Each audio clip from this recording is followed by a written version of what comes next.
Welcome back to the Real with Joseph Latman. I am Joseph Latman. Happy Wednesday to you guys. Hope you guys are having a great week. Happy Hump Day. Excited for today's show. We're going to talk about Colin Cowherd and his comments. My man Mike Antonace is going to join the show. By the way, should have stated that first, but Mike's going to join the show. We're going to get into the Colin Cowherd comments about Dwayne Haskins. We're going to get into that. Then we're going to react to Deshaun Watson, as it was announced today by Kevin Stefanski that Deshaun Watson and the starters will play in Friday's preseason game versus the Washington Commanders.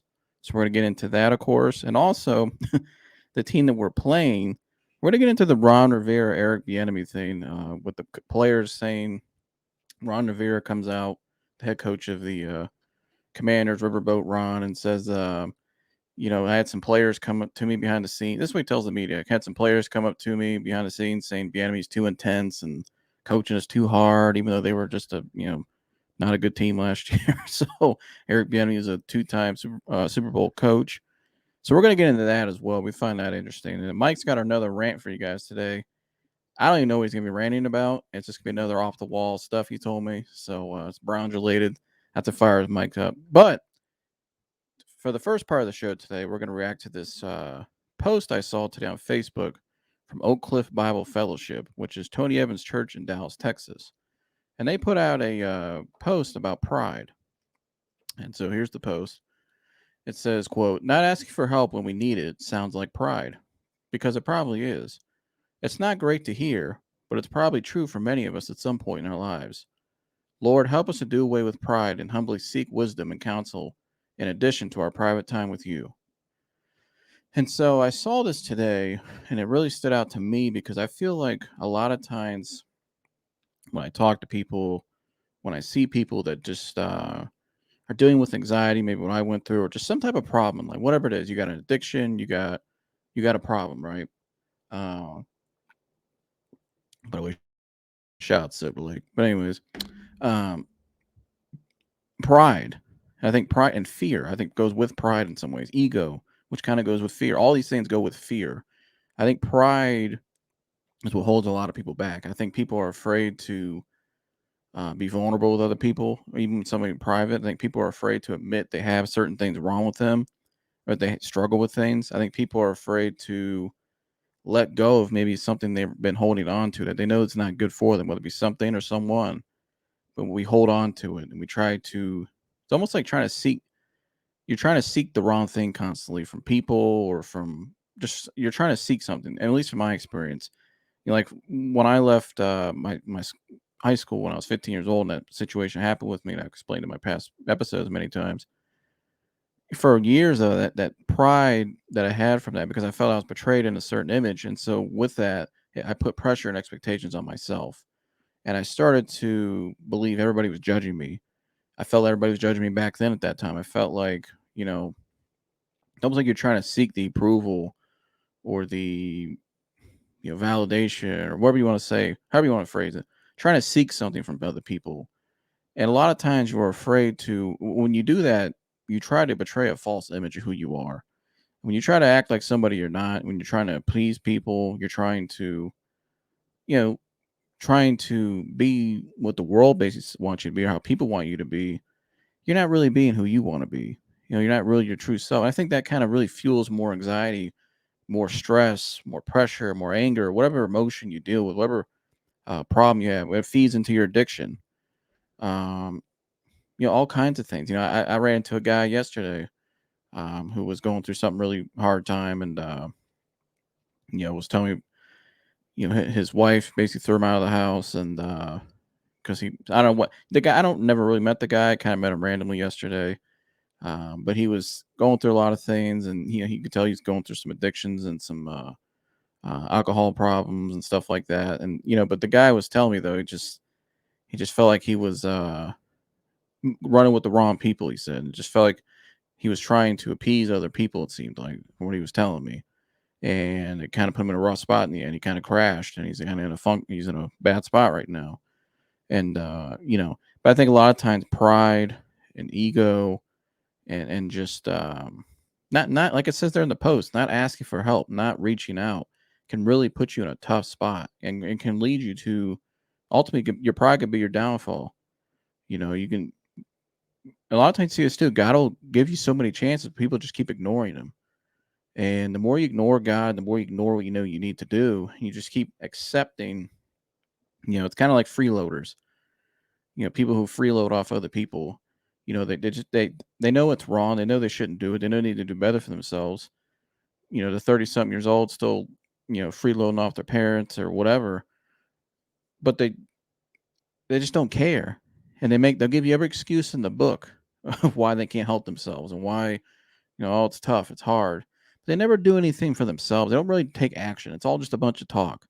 You know what I mean? It's no action. And action is needed. I think we've had enough talk in this world and society. And a lot of people talk. I talk for certain years. And then I started saying, you know what, man, I got to start applying action if I want to get better, if I want to be who I want to be. And action goes a long way with people. But again, it's our own pride, our own trying to, it's like I was saying, like people who freeload or people try to shortcut everything.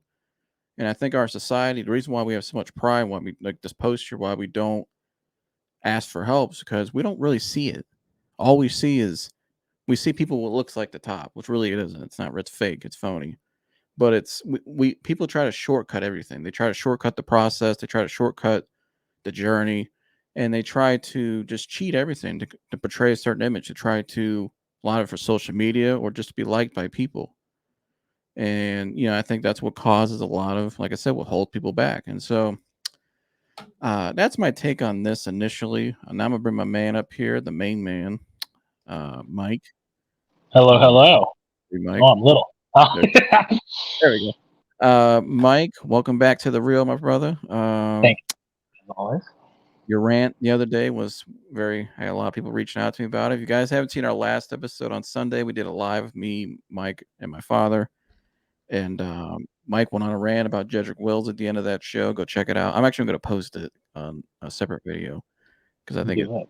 it deserves that. It was that great. So go check that out if you guys haven't seen that yet after you watch this. But Of Mike, course. what's your initial reaction, though, to this serious topic first about pride and this Tony Evans Church, Oakland Bible Fellowship, and this post here about pride today? And kind of what all I was saying there.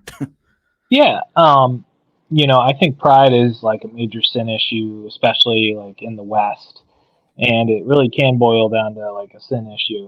There's a reason why, Paul talks about it so much in the New Testament, why it's such a big thing in the Old Testament, even, is it can like be detrimental for you as a Christian, as a person.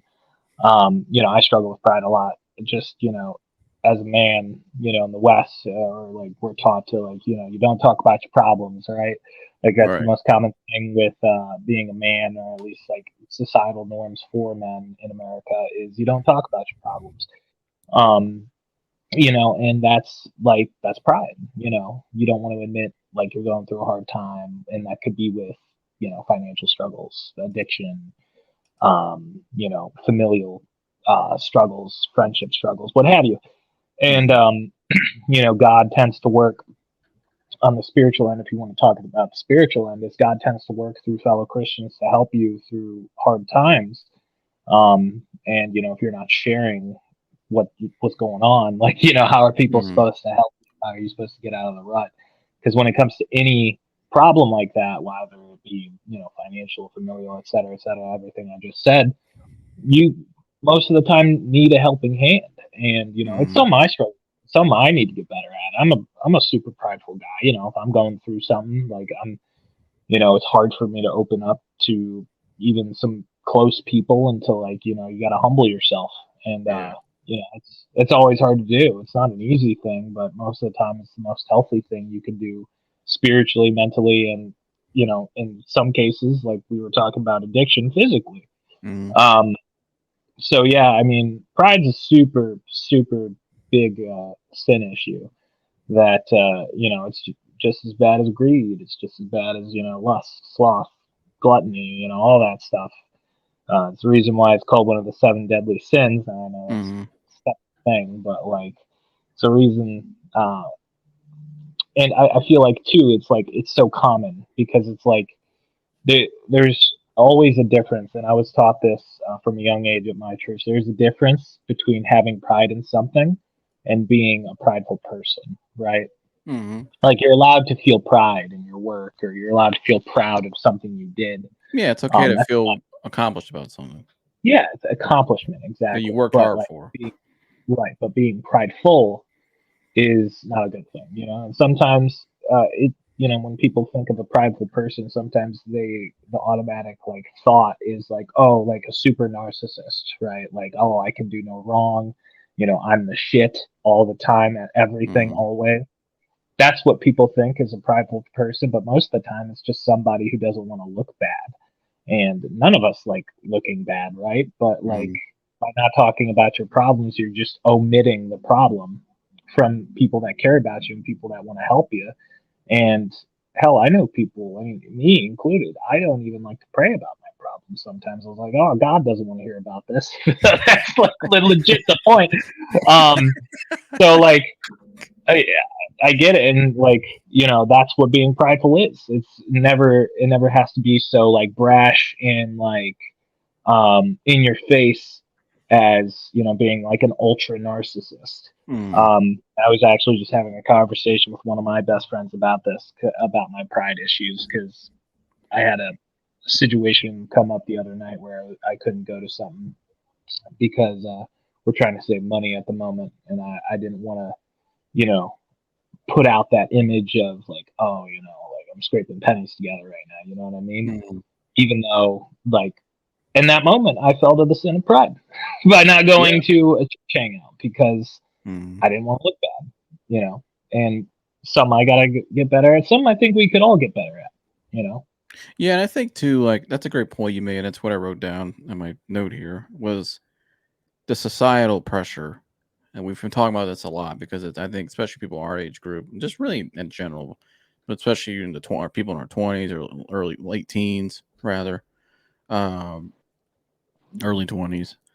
It's just the societal pressures, like you said, like people are afraid to our own pride. We're afraid to say, hey, I'm kind of struggling right now. I Yeah, can't do this right now, or I mean, hell, for me, for a long time, I was afraid. That's why I hid my anxiety for so long because I was afraid to tell people like, "Hey, I don't have certain things yet. Hey, I haven't been able to do this yet. Hey, I haven't dated yet. Hey, I can't leave my house even. Hey, I can't go to this game or I can't because I would there was throughout all those years I was going through that in my lowest moments. There were so many things I got invited to, people trying to hang out with me and stuff, but I was just too I didn't want to be around people. I didn't want people to see me like that because I was afraid of what people may think of me. I was afraid of how people would perceive me. But really, what it came down to was, like I said, that experience when I was 15 and just the pressure I was under that year from adults and just people.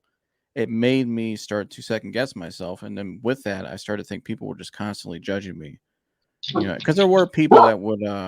There were times during that year where people would kind of give an opinion or say like kind of it kind of came across as like, why are you bring? I mean, you're just kind of like, why are you? It's certain things like, right. why do you care I'm doing this? Like, I don't have to be like you. You don't have to be like me. But I think we sometimes we get too far into that. We think too much about that. People take it too seriously. And even people that bring like somebody said that to me now, I'd be like, yeah, who gives a shit? Like, see ya. I mean, not in a rude way, but just kind of like, I mean, like it Right. don't bother it don't bother me. I know who I am now. I'm comfortable with who I am. And so but again, I just think the pressure, the pride, I think people that's why you see so much phoniness now. Like just not just like how people act, Mike, but just like how many misfit relationships do you see nowadays? How many people do you see that look they portray one image online, but in reality they're really not living like that? You know what I mean? It's really they just, rented that car. Or they that's not Yeah. I mean, it's like stuff like that. Like it's just like there's not a whole lot of authenticity anymore. And I think a lot of it's because of the pride. And I think the pride it comes from people trying to we feel like we have to constantly fit in. We have to be accepted. But I think that's the Right. biggest problem is because your worldview, your mindset isn't set on the right thing to begin with. The foundation's messed Right. up.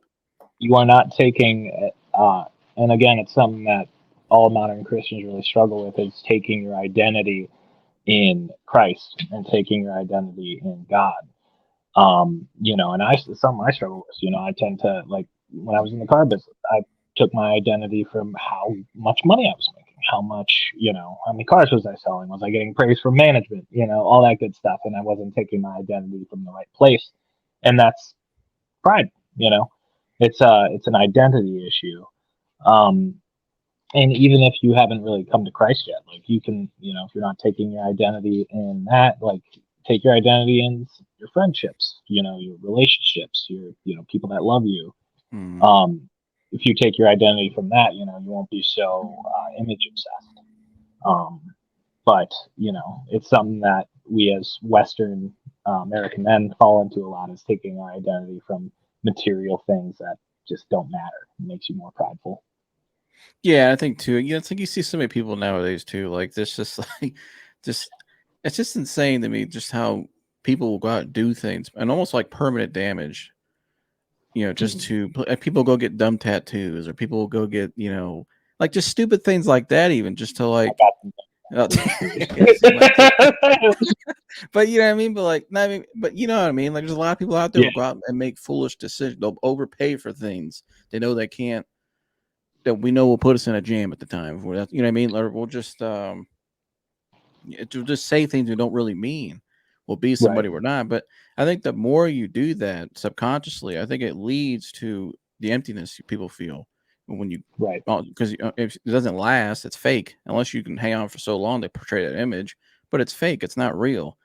And I think right, that's what leads to a lot of people feeling so empty and so, the emptiness is what's causing it for a lot of people, really, because it's like, take somebody like me. I could be, I'm a single man. So should I sit around and dwell about that? Should I sit around? Does that define me? No. What defines me is where I'm going when I die. I'm a Christian. I belong to Christ. That's why I wear this right, here. But but I understand that you have to understand timing. I have to understand that God doesn't believe in time, but God is a God of time. There's a difference. And what I mean by that is God isn't on our timeline. He isn't on what society says you need. He isn't on, but he is a God of time because he likes to use time to develop you for greater purpose. And right, his ways are much higher than the world's ways. And so I think if people sit and let themselves sit in the emptiness, things maybe you don't have yet, or things you would like, what I mean, but the more we focus on the things we don't have and the things we want to achieve yet, I think the more you focus on that and not focus on the journey, and then try to, I think you have to get to the point where you enjoy the journey. You enjoy the process of getting there. I think once you do that, then you start to see, you just have more like respect for the process. You have more grace upon yourself even. right. I agree. But let me ask you real quick though, what has helped you? Because you're a pretty open and honest guy. What has helped you um, overcome that pride more, like just in terms of reaching out for help even. You came on and talked about your anxiety bout you went through early in the year. Yeah, It took a step for you to reach out to somebody and to reach out to people and say, hey, you know what, I can use some help right now. I'm not where I need to be. right. Well, I think it's just really about humbling yourself, and it's like I'm still a work in progress with it. Like I was saying just the other day, I struggled with this is an issue of pride, and really it's just I have the people around me, Joseph, and my buddy Justin, and a bunch of other people helping me, and work through the issue of pride, and humbling myself, and just trying to stay in my word. But really it does take a little bit of a step of your own just to do it, and just keep thinking about, like, you know if thinking about the issue and dwelling on it isn't going to solve it, and if you've already exhausted your own options, which most of the time you already have, it's time to, like, reach out for help. And I think that's a good thing, or a thought process to engage in help to humble yourself. Yeah. I think too, like what helped me was getting to the point, like you said, where you feel like you exhaust all your options, right? And I feel like for me, when I had to finally reach out for help was when I realized that what I was doing, trying to do it on my own, wasn't achieving or getting me to where I wanted to be. And I was feeling let down. I was feeling like just left behind more. I was feeling, and it just grew more of the anger, more of the frustration upon myself and the anxiety I was feeling. it wasn't until I said, you know what, I need some help and I need to, I'm not where I need to be. It's okay to reach out. It's okay to not think you know all the answers. It's okay to not be where you want to be at. It's okay to not be okay. Like, you know what I mean? Right. Like just all those things. I think it was just letting go and just letting myself be and, not trying to live in a fake reality anymore, not trying to hang on to things. Even recently, I went to the inner circle program. There was a lot of things like in the middle of that program, probably towards the end of April, where I had to really like realize and look at certain things in my life I was holding on to or trying to, achieve, and just kind of put it to the side and say, you know what, God will do it the right time. I need to focus on helping myself right now and Right. just let this go. The best thing for me is to let this go right now, and that's the best thing I could do right now. And the more I did that, the more better I started to feel. I just felt less pressure, and I just started to feel more like myself and just becoming more of. You just start to see who God wants you to be. You start to he'll start to reveal his will for you to you as well, like he's done that for Yeah. me. You just become a lot more. You're not like hoping. You just know. You just trust and you believe it's at the right time. Right. But Agree 100. that helps with pride as well. So, but all right. Well, that's the first part of the show, guys. We're gonna take a quick commercial break, real quick. You have any commercial break, real quick? I said commercial. uh, yeah, we're gonna take a quick commercial break, real quick. Um, when we come back, though, we're going to hit into some of the sports topics. Colin Cowherd and Mike and I are fired up about that. And we'll get into the Deshaun Watson as well. Also, if you have any questions about this topic today, anything we said, feel free to hit one of us up. My contact's below. You can find Mike on Twitter, Facebook, X um, now, but yes. X, excuse me, X and Facebook. You can find Mike. And so feel free to reach out if you have any questions too about anxiety. And my man up, Dennis Simsek, the anxiety guy below as well. And go follow Oak Cliff Bible Fellowship as well. They post great stuff. Tony Evans is amazing, one of my favorite preachers. And so, yeah, that's what we got for you guys on this. We'll be back in a second. All right. We'll see you guys on the Don't other touch side. that dial. Don't touch the dial. My mouse won't move, so we're not going anywhere yet. Okay. Don't touch that dial. We'll be back. Don't touch it. Because people put labels on you, so sometimes people believe them. After a lot of, constantly people saying, "Oh, you're this, you're that," you know, you'll never do this, you'll never be like that, whatever. I Sometimes think people this is believe them. important. I wrote this down right here because this is key for people our age, especially somebody like me who's 23, single. Is not to don't wear the labels the world might say you are. And so people could tell me in my life, with some of the things I in my personal life, obviously because we're good friends, but certain things maybe I haven't achieved yet because of what happened to me, just because of circumstances. But if I were to keep wearing that label of I don't have X, Y, and Z yet, or you know, if I would go by the world standards and the pressure, and sometimes even your own family, and he even said in the sermon earlier, he said sometimes the wisest thing for you to do, nobody will agree with you, literally nobody, and that could be your own, it could be everybody around you, but as long as you listen to the voice and you can feel that conviction, what, why should you be afraid? Why not? What's there to be? You know what I mean? What that should be give you somewhat of a confidence, and it's hard to do because when everybody around you is telling you what to do, you can start to wear the like I could have started to wear those labels and started to you know I wouldn't be sitting here talking to you today though. I can tell you that I'd be in a deep hole. So I guess kind of what we talked about this in our last episode we did too back I think it was like in October Yeah. about being bold and courageous and because that's really what it is. I think surrendering it takes a leap of courage, of faith. And so, I guess kind of what are the things that have helped you in your past, or what some words of encouragement people out there, especially our age, watching about, you know, uh, being bold and courageous, and not wearing your past, not wearing the labels and all that.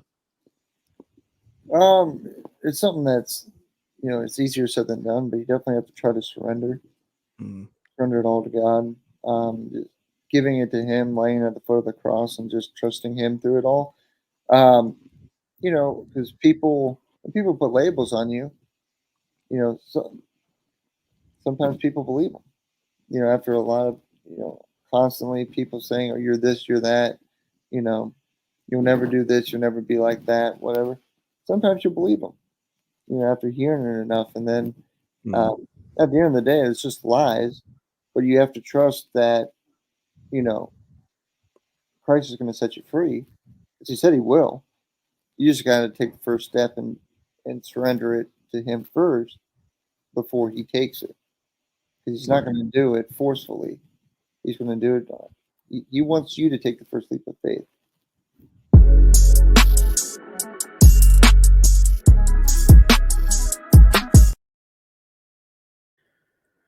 All right, welcome back. Time to move on now to Colin Cowherd and his comments. Mike, back. We got the hater blockers on for this segment. This is our favorite segment because we just go off. Got Pinot Grigio.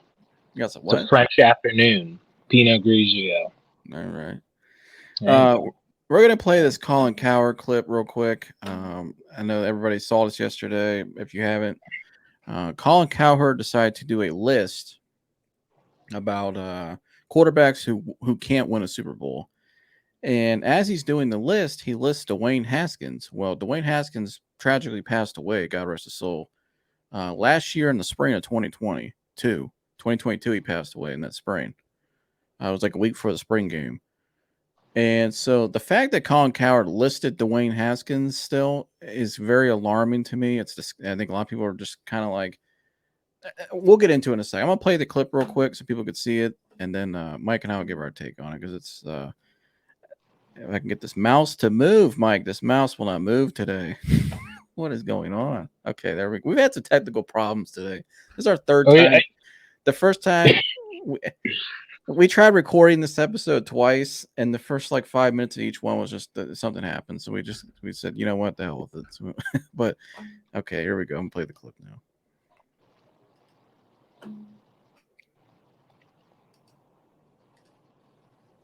20 guys who are not getting to a Super Bowl and certainly not winning it. And that's everybody else. From Baker Mayfield, Teddy Bridgewater, Dwayne Haskins, guys that are just not that it says can win Super Bowls. It's can't win Super Bowls. Okay. So 6 stars, 4 high-end starters, and 20 guys that can't win a Super Bowl. And then the third category is 20 guys who are not getting to a Super Bowl and certainly not winning it. And that's everybody else. From Baker Mayfield, Teddy Bridgewater, Dwayne Haskins, guys that are just not that it says can win Super Bowls. It's can't win Super Bowls. Okay, I'll let you go first, Mike, because I got a lot to say on this. So go ahead. Colin Cowherd's just an idiot. And this is the problem why a lot of people are moving to watching independent creators on YouTube, on Rumble, on other platforms, Spotify, and getting their sports talk and sports information from independent creators, because you have mistakes that are frankly insensitive and disgusting. Bringing up Dwayne Haskins' name, who tragically lost his life at a very young age, last year. And then if I don't know if you've noticed on that little list, but Blake Bortles is also on there, who's been retired for a hot minute. So I don't know who put together this list. I don't know. I don't think it was Colin himself. And obviously, I mean, he even had to correct the top of the list because there was a typo. And, it's lazy. Like, you're a multi-million-dollar production and you can't get it right. And frankly, I don't watch Colin Cowherd much. I don't think his opinions are, very objective. Every now and then he might make a good take, but most of the time it's just like hot button clickbaity news, which anymore, that's what a lot of the national sports media is. And it's shameful. That's really my point on it. I like you made a point there because you don't agree with a lot of his takes. Well, breaking news people out there, Colin Cowherd doesn't give his own takes. If anybody knows how these shows really work, like Colin Cowherd, if you don't know, I learned how they work from people behind the scenes that used to be at FS1. and I've interacted with him. And Zach Smith said it today on his show as well, Menace to Sports. Go check that out on YouTube. He has ghostwriters. That's who does a lot of his topics, who does a lot of his talking points, are ghostwriters. People that go on and they give him topics to say, they tell him what to say, basically. And every now and then he gives his own opinion. But for the most part, he has ghostwriters. So a lot of what he's saying, like the list that was given there, that wasn't even his list. And so it's the fact that, and not only that, the fact that this guy doesn't know the sports in common, and just the common sense to know that Dwayne Haskins died if you cover sports. How the hell do you not know that? This guy's an idiot. He looked like an idiot here. This is a complete buffoonery. And the fact that people consume this garbage and buy into this stuff, Mike, these are the same people that came on last year and were telling us how to be the moral authority about certain things, and were telling us what to believe about certain people. You know, this is the same guy that will sit up here and constantly trash people and will put out these hot takes and put labels on people's careers, players' careers. But how do you believe these people now? That's not their takes. It's false. It's garbage. It's absolute horseshit. And the fact that whoever the ghostwriter was on this story, he's probably fired today, or he's going to be fired. Yeah. Throw him out. I mean, this is absolute crazy. And the fact, but what pisses me off about this is people continue to tune into this garbage and they believe what these people say like it's their opinion. It's not their opinion. There's people behind the scenes, ghostwriters, that write this stuff, that give them these take. Obviously, he didn't look like he knew what he was talking about there. He looked at the screen and realized, oh, you guys misspelled. Like, he didn't. It looks so fake and so phony. And this is a small example of the general media landscape nowadays. The so-called journalism. Journalism is basically dead nowadays. Number one, it's very hard to find a real journalist. A real journalist is a critic, somebody who investigative. Yeah, everything too. Not just, he's not persuaded to one side or the other. He looks at everything and criticizes everything and tries to investigate everything. And so, again, it's crazy to me that people constantly buy into this stuff and still engage with this stuff and buy into it, and they go back and keep watching it and believe it. Right.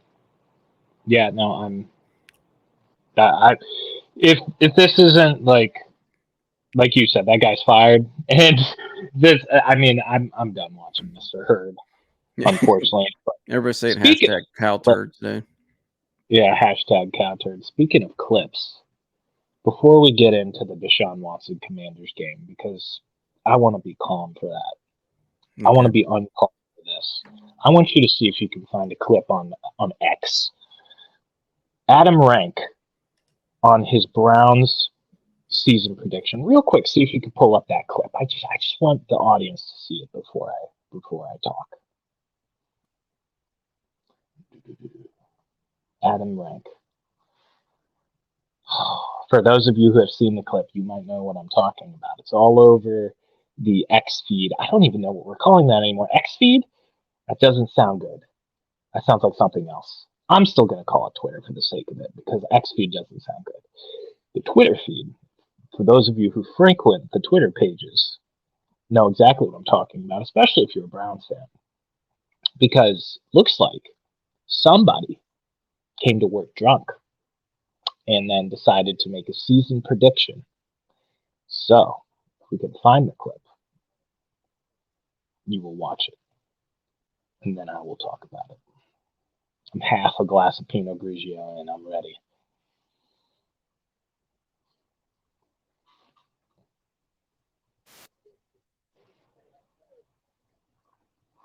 About to get that full glass in.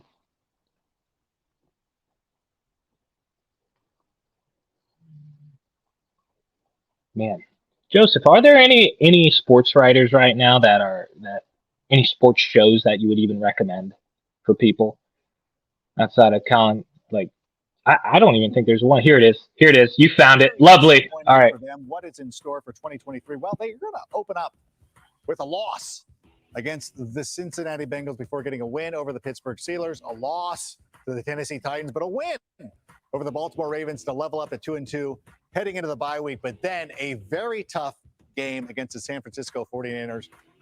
I'm going to go with a loss there. I'm going to go with a loss to the Colts as well, and a loss once again to the Seattle Seahawks, but getting some wins over the Arizona Cardinals, not the Ravens. So But a win over the Steelers, a season sweep. I know it's very unusual, but a season sweep over the Steelers, a loss, Denver Broncos, win over the Rams. I know that Jacksonville is going to be a tough team this year. I'm going to go loss here. Loss to the Chicago Bears as Justin Fields makes his way back to Ohio. And you got the Houston Texans. I got a couple of losses right here before closing it out with a win over the Cincinnati Bengals. I think the struggle continues. There is still a lot of uncertainty with the Cleveland Browns, and I think they're going to struggle. And I think it's just... All right. So that's the clip. And now I'm going to talk about it. Because Adam Rank, I don't know what company you work for, if it's the NFL Network or if it's ESPN. And if it's ESPN, I'm surprised that you made the cut and didn't get fired like the other 60 people. Because what in God's name was that? You got me so upset, dude. I don't know what it is. I don't know if you were out drinking too much Chambord the night before or what. I don't know if the sun is getting to you with your bald-ass head and it just cooks your fucking brain cells. But the Browns won 7 games last year with Jacoby Brissett. And then we went 3-3 with Deshaun Watson coming off of not playing for 2 years. And you think we're going to win 4 games in our division? Have a winning record in our division. Go 4-2. Sweep the Steelers, which we haven't done in like 20 years.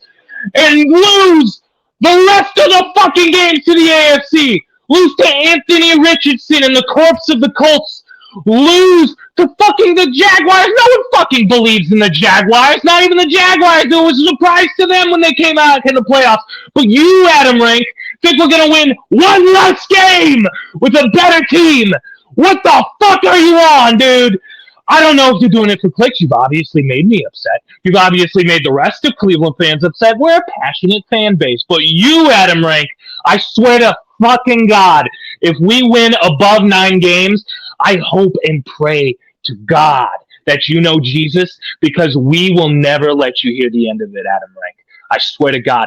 If you had hair to shave, we would make a bet on that. I just can't believe it. I know you're doing it for clicks. You gotta be. You don't watch football, obviously. Hey, NFL Network, ESPN, wherever the fuck you work for, ESPN3, I don't know. Have this guy covering fucking ping pong or air hockey. Because that was horrible take. Horrible. That's somebody who thinks the fucking Jets are going to go 17-0. All right. Woo! Fuck! God! Oh, man. I don't get why he just like went down the list. Was like loss. He didn't explain really why. How are we going to lose to the Colts? How could you just say the Colts? He went to the Bears like it's a definitive win. Like, yep, that's an L right there. I'm just. Oh, yeah. And what happened the last time we played the Bears in that fucking offensive line? Oh, yeah. Myles Garrett had half the fucking sacks he had in one game. He had 5 sacks. We sacked Justin Fields 11 times. I don't understand too. Like, I don't get it. What's the uncertainties? I mean, I think that's like I don't like Deshaun Watson. That's that. I think it's that. I think it's kind of like the Colin Cowherd thing. Yeah, it's just I'm just a lazy ass fucking reporter. I don't really do my job. Like I don't like it's a lazy take. It's what it is. That was a lazy segment. It was a dreadful segment. Number one, it was boring. I don't know why people want to sit and watch that guy. But not picking on him. I'm just saying, like, I'm picking on him. It doesn't make any sense. Just you can't go up there and just say, well, and just not give any context to it. I just think it's like you said. If they went 7 games last year with Jacoby Brissett, even if Deshaun is 70% of what he used to be, they should be better than 7 games. Like we're gonna win 10 games if he's even half of what he was. If he throws for 3,000 yards, which isn't that crazy, we're going to win 10 games. I'm just going to be honest, Mike, too. A lot of these so-called fans, people that say these things all the time and give these repetitive takes like him, they listen to people like Colin Cowherd who just came out there and gave you a take like we just showed. That's who you're listening to. These are the people that are saying all these things. These are the people, fans included. If you're a fan out there, you're included. And you believe that shit. So-called fan. And a lot of it kind of goes to what we talked about in the first segment. The goal on to get along. That's all it is. Goal on to get along. These people are weak. These people are selling out. They're not out here showing the real. That's why the show's called The Real. Well, if we thought it was the other way around, we'd be honest about it. Yeah. The most But- brain dead thing about that was we're going to go 4-2 in the hardest division in football and then lose to the fucking Colts and all these other teams. We're going to lose to the Bears. Like, what the... Okay. You heard my rant. I'm calm now. I just chugged my wine. Now I'm a glass in of Pinot Grigio. I don't know how strong this wine is. I hope it's strong. It doesn't feel too strong. I'm feeling good. But, Adam Rank got my blood boiling a little bit. Yeah. With his ball. The desired effect. Congratulations, Adam Rank. You had the desired effect on the Cleveland Browns fan community, the most passionate fan base in all of the NFL. You had the desired effect. You made us upset. You made us talk about you. Congratulations. I hope you enjoyed your 15 minutes of fame. You bald bastard. All right. All right. Yeah. I don't understand. I don't get it. I just can't believe we saw the Colin Cowherd thing. Now we just saw that, and people are still watching this stuff and believing it. Like so and so said it, so it must be true. Yeah. They're not making the points, people. It's not real. It's inauthentic. It's fake. It's phony. That's why people are going independent. And that's why, however far my show ever grows, you will never see me on those networks. You will never see me connected with people like that, or even trying to work with people like that, or asking them for anything. That's just not who I am. So, and I don't want it. I like to stick independent anyways. But moving on. Where do we want to go now? That was quite the segment there. Yes. Let's touch on the Commanders and Browns because that's kind of like an overarching segment. You know, we can talk about. We'll make it a twofold. Yeah, because we'll start there. I'll let you go. What do you want to start first? You want to start with the Browns side or the Washington side? Oh yeah, we'll start with the Washington side because this is a team that is in the NFC. Piss poor conference. I don't think there's any argument about that. There are maybe two good teams in the NFC, in my opinion. That would be the Eagles and the Niners. And you could throw the Cowboys in the mix, maybe, sometimes.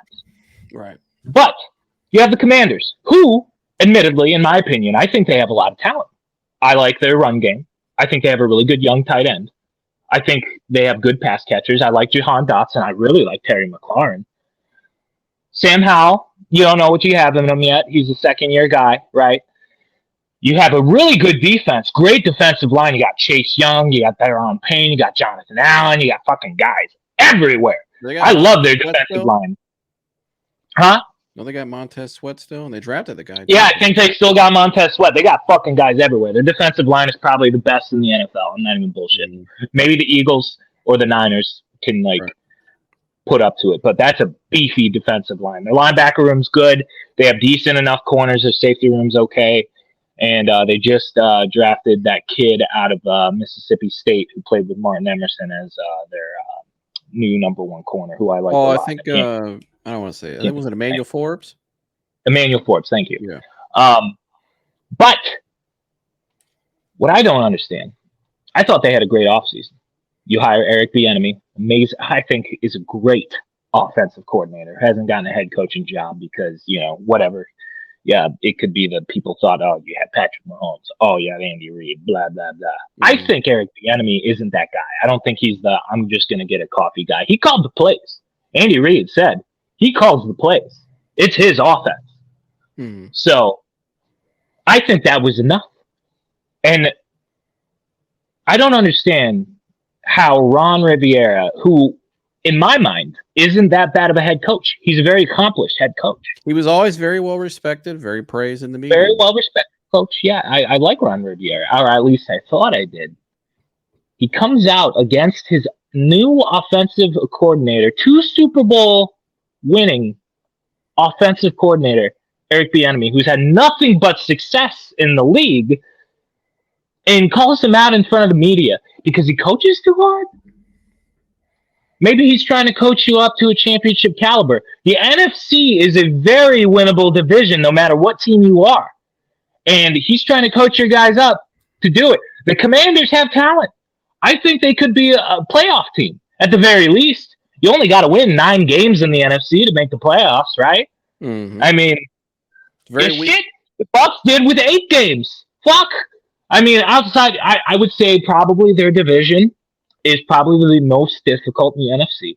You have the Eagles, you have the Cowboys, you have the Giants. They all have talent all around. But nobody was calling Brian Daboll and saying you're coaching too hard when he had to fucking whip the Giants into shape. They made the playoffs. Maybe his coaching method works when he was coaching too hard. And you're going to say you coach too hard? I just don't get it. And why would you even bring that up in front of the fucking... I could tell you one thing. It wasn't Terry McLaurin or anybody from Ohio State. I could tell you that because if you're coaching Urban Meyer, you can be coached by anybody. Go watch Urban Meyer. And isn't Brian Robinson an Alabama guy? Yeah, Nick Saban don't play. Like I think it's got to come. It's got to come from. Your two best weapons come from programs that are used to it. Whoever these anonymous players were, which I think why is that always have to be anonymous? I find that funny, but whoever these anonymous players were, they probably went to weak ass colleges, with terrible coaches. They accept losing. It's just like I'm being coached too hard. Well, what boggles my mind, right? There's no sport like there's no other sport like football. If you actually played football, right, where it's intense. Coaches are intense. Yeah. They're trying to. And the most intense coaches are the most successful ones, and they get the best out of their players. Mike, you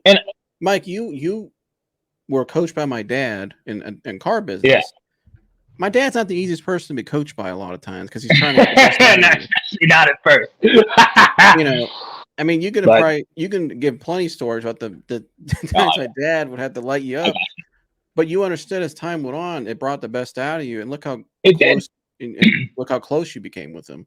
You knew my dad. My dad would run through a fire for you through anything. You had your back. Absolutely. But you guys are my family now. It's this new age stuff. People our age, if things don't go the way we want it to go, this is probably gonna be some third, fourth stringers. If things don't go the way we want them to go, we start bitching. It's his fault. It's that guy's fault. It's the coach's fault. He's coaching me too hard. When this guy won 2 Super Bowls, and was coaching 2 future first ballot Hall of Famers in Mahomes and Kelsey.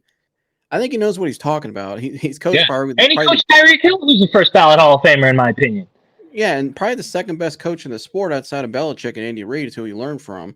He's a fantastic offensive mind. Go on, finish your point. No, go ahead. I'm just kind of like I'm like you. I'm just like what?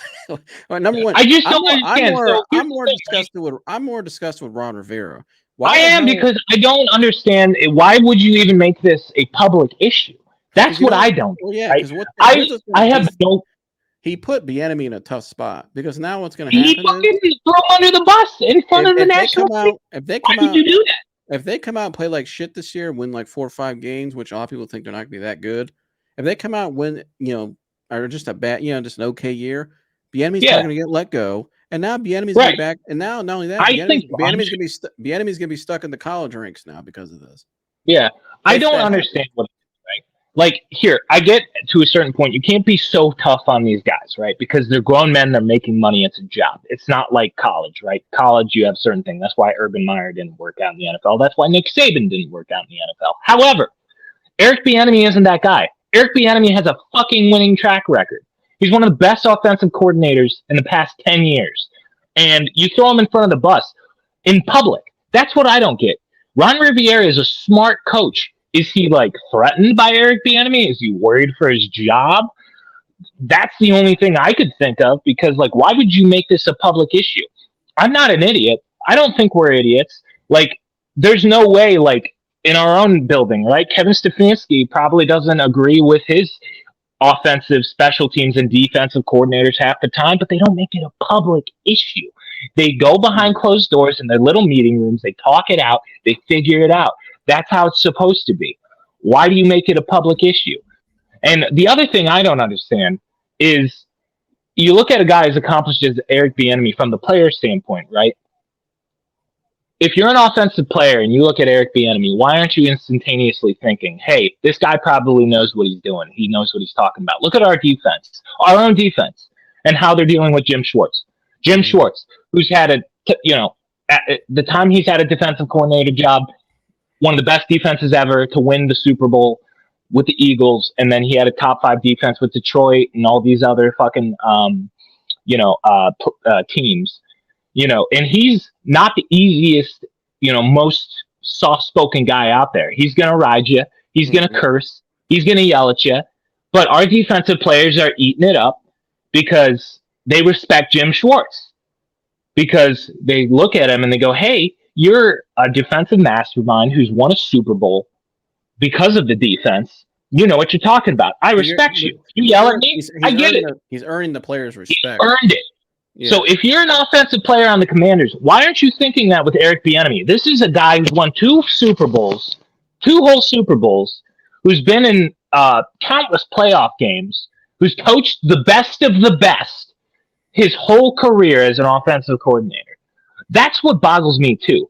2 things about it. It puts him in a jam. It puts him in a jam. If he loses his job, he's going to be stuck now and back at the college ranks as like a coordinator in college. If I was Magic Johnson and that ownership team and that GM, I would be appalled by how Ron Rivera handled that. Yeah, I would be appalled. That would turn me off so much. I'd be like, what the fuck are you even doing? Why you handle this behind closed doors? If you're an offensive player with a problem, go to the offensive coordinator, and maybe the offensive coordinator would give you like peace of his mind, let you know, hey, maybe I know what I'm talking about. You know, I rode Patrick Mahomes like this. I rode Travis Kelce like this. Don't you want to be as good as them? Because Commanders have talent. I think they could be a playoff team, but not if the dysfunction continues. Because, like, and not only that, like, I mean, here I've heard stories from guys. There's a buddy of ours, Constantine's really good friends with Duran Grant. He ran into him a couple years ago. Duran Grant was on the Ohio State national championship team as a cornerback. I've met Duran a couple of times. Real nice, cool dude from Akron. Went to St. V. Went to the NFL. But Duran was talking about he was there in the transition from Urban Meyer, from the Fickle thing from Tressel to Fickle to Urban Meyer. And he said, like, he's like, man, there was so many guys, 80% of the guys in the locker room at Ohio State couldn't stand Urban Meyer because he was constantly intense. He was constantly on edge. There was an edge set. You know what I mean? Guys were on eggshells a lot of times. But a lot of those guys would tell you, though, that made it to the NFL, they were like, yeah, we wouldn't have it any other way. He got the best out of us. We won. We were successful. Right. You know, you have to be coached intent. Now, sometimes things go a little too far? Yeah, things can go too far sometimes to certain coaches. And I've experienced that at times. But for the most part, though, a lot of coaches mean well. A lot of coaches have their own style. Right. And football is an intense game. It's the ultimate gladiator sport. You know, it's either be destroyed or you get destroyed. And so you can't go out there and play patty cake and just, kind of piss around, fuck around in practice. Like our national championship team, our practices were so intense. Our coaches read our asses so much. Well, we loved our coaches, but they used to push us, and we pushed each other. We had fights in practice. We would, I mean, like one of my best friends, I mentioned Dallas Brown Yates. Him and he was the nose guard. I was the center. We used to kill each other in practice and talk shit to each other. I mean, we hated each other. It was a war. But after practice, we made each other better. Right. That's it's my brother. I could trust him. He could trust me. Right. And this isn't a team that's like, it's a storied franchise. They got a ton of Super Bowls in Washington, but like, they've been. This so isn't a team that's been so good. Years. And this isn't a team that's been good. It's not like, maybe this different approach is what the Commanders need to have success again. You won 5 fucking games last year, Ron. Like, maybe this is the approach they need. You got a good team. I don't hate the Commanders team. I look at their roster and I like it. Maybe they're a quarterback away, maybe not, but I guarantee Eric Bieniemy will get as much as you can against them. Hell, like I don't get it. You know like what it is, Mike? This is a team that could make the playoffs, and you're starting the season with dysfunction. I don't think they'll make the playoff, but you still should be heading. They could. But regardless of the playoff, you should be heading the right trajectory as a young team. You're trying to grow. You don't really judge. It's year 1 of the process. Usually by year 2 or 3 is when things start to happen. And so, but you know what it is, Mike? Pride. Bang. Just like we talked about earlier. I like that dang. Pride players out there, it sounds like, Mike. But not only that, too, I just think it's just like you see a lot of this now just in general in society. People are afraid to be coached. People are afraid to be And we're seeing it in sports now with these younger athletes coming in. They're just afraid to be coached. They're afraid to be led. They're afraid to be. They want to come in thinking they're the shit and they earned everything when you haven't done nothing. The NFL stands for not for long. Just because you were the man in high school, when you get to college, doesn't mean you're going to pan out. Just because you were the man in college, when you get to your pro team, you're square one, buddy. Nobody earned anything yet. NFL vets. Did you see the thing with Xavier Howard? They asked him about Desmond Ritter. And he was like, "Who?" He's like, "Who? Who's Desmond Ritter?" And he looks fine. Yeah, he went to the playoffs 2 years ago at Cincinnati. He's like, but you're talking about this is an all-pro corner. He's like, but again, there's levels to this. That's how it works. And so, and I hope Desmond Ritter takes that and runs with it. And hopefully Desmond Ritter has a great career. But there's levels to this. That's how it goes. But it's it's intense. Eric Bieniemy earned his right to be an offensive coordinator. Some people think he should be a head coach. That's a whole other discussion. Maybe he should be a head coach next if he pans out like we think he will. But I don't get it, Mike. That's just we wonder why we have losing franchises. If I was Ron Rivera, you know what he should have said to those two players? Get out of my office and go home. Yeah. That's what like. Maybe you should think about it. Maybe you should think about what Mr. Bieniemy said. Why don't you go talk to Bieniemy? It's like you overshot your head coach to go talk, or you overshot your position coach to go talk to your head coach. Be on his back. Yeah, I still can't believe that happened. What a dysfunctional ass franchise. And as a Browns fan, I'm saying that. So yeah, we see that all the time, especially the Manziel documentary was out last night. No, but anyways, I don't even want to get on that. No, but we'll get into the game real quick though. Friday, Deshaun Watson, the starters are going to play. I'm looking forward to it. I think they're going to play 1 or 2, maybe 3 series. I just want to see how they look. I just want to see Deshaun, how he looks mechanically, comfortable wise, and just see how the offense looks different, stuff like that. So, kind of, what are you looking forward to Friday? Oh, I think we lost Mike for a second. Hold on, Mike. Okay, 1 second, guys. I don't know where Mike. What happened? It says. Oh, here he is. Okay, his internet cut out for a second. We got him back, guys. Yeah, I cut out. My bad. Technology, I hate it. I was like, what the hell happened? What's your thoughts on the game Friday and the starters playing though? Oh, I'm so excited to watch Deshaun. Obviously I don't think Nick Chubb's going to play, but we're going to see Deshaun with most of the receivers, David Njoku, all that. I want to see a good showing. At least 1 touchdown. I'm really excited to see how they've gelled. They've looked great in preseason. I think he'll look great in he's looked great in camp. I think he'll look good in the preseason game. I'm excited that they're playing him this early. I was expecting them to play him probably in the last preseason game, but yeah, I'm so hyped. I mean, him and Josh Dobbs, I'm excited to watch. So yeah, it'll be a fun.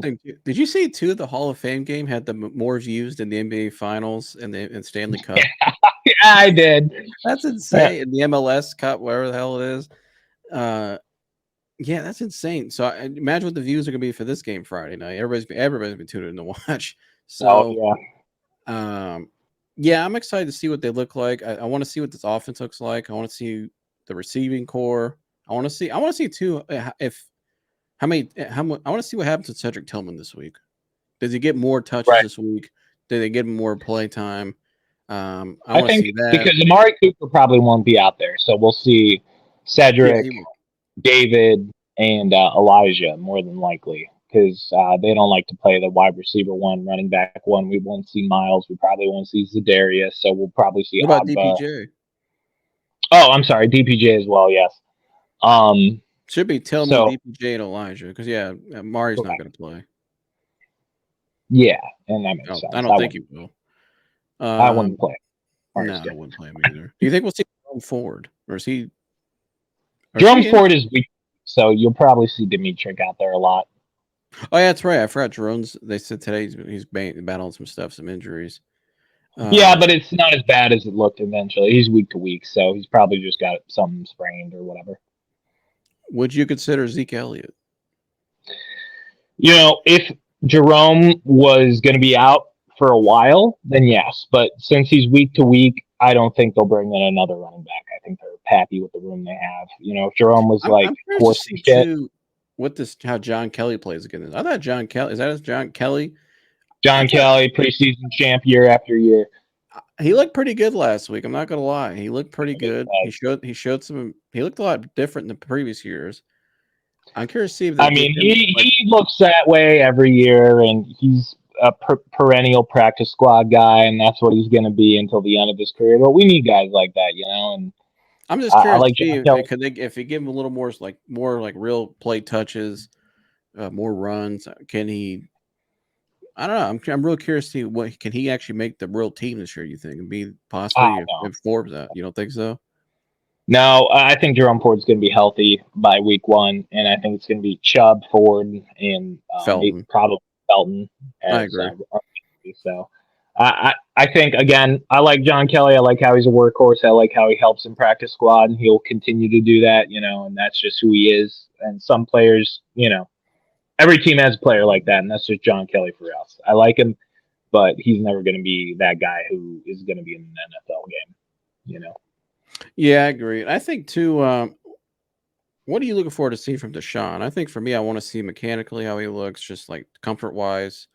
I want to see. I want to see how he's involved in the offense, how he reads the offense now that he's, you know, had a full training camp. He's, you know, gone off by himself and, you know, grown more chemistry with his receivers and tight ends. I want to see that.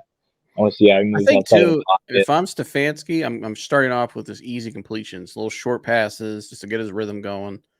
I mean, you're not really going to show it a whole lot anyway. It's not a real game, but I do want to. I think he should kind of the first couple of passes should ease him into it, get him in rhythm, and then maybe open some things up, try some things. You're gonna. Yeah. It's hard with preseason because you're just running a lot of basic sets, but you may try like some things too, some wrinkles, see if they actually work. You know, it's practice. So. And it's evaluations too. So I'm curious to see how many times maybe like they throw deeper, maybe more deeper routes than we've seen in recent years. Right. Yeah, I'd love to see that. Love to see what Elijah Moore looks like in real game speed. But yeah, no, I'm so hyped. Friday can't get here quick enough. I agree. What's your final prediction for Friday? What do you think is going to happen? Browns win 28-14. I'm going to say the Browns win 20. Preseason's always some wacky scores. Like I'm going to say 26 or 27 to 27 Browns. Commanders after this week with this stuff, I'm going to say 13 points. I think it's going to be interesting how the Commanders come out and play after all this. So, all right, Mike. Well, appreciate your rant today. As always, it was marvelous rant. Thank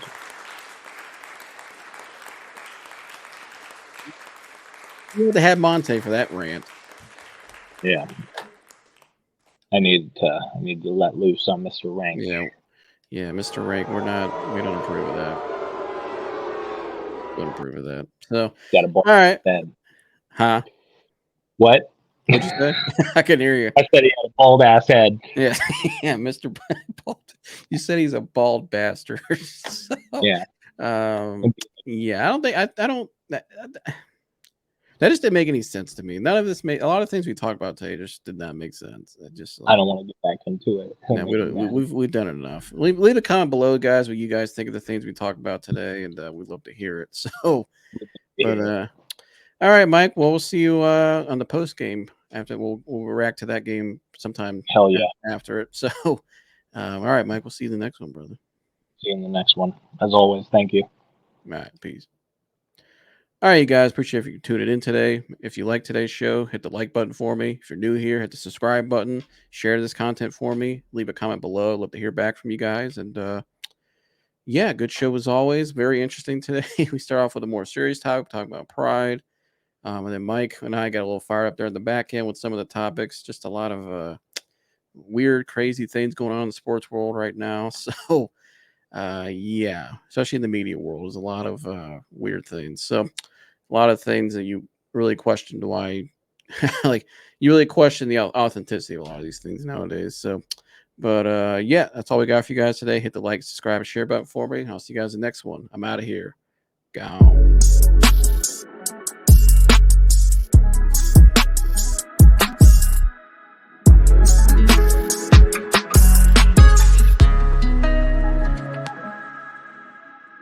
Sports.